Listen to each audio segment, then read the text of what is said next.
Test for സ്റ്റോൺസിൽ അടുത്തതായിട്ട് impact ടെസ്റ്റാണ്. Impact test എന്ന് വെച്ചാൽ ടഫ്നെസ് ഓഫ് സ്റ്റോൺ കണ്ടുപിടിക്കാനാണ് ഇത് യൂസ് ചെയ്യുന്നത്. ഇതിലും ഒരു റേഞ്ച് പറയുന്നുണ്ട് 13 to 19.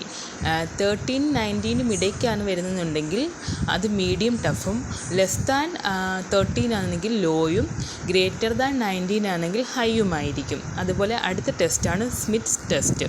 Presence of soluble matters കണ്ടുപിടിക്കാൻ വേണ്ടി സ്റ്റോണിനകത്ത് സോലുബിൾ മാറ്റേഴ്സ് ഉണ്ടെങ്കിൽ അത് കണ്ടുപിടിക്കാൻ വേണ്ടിയാണ് ഈ ടെസ്റ്റ് യൂസ് ചെയ്യുന്നത്.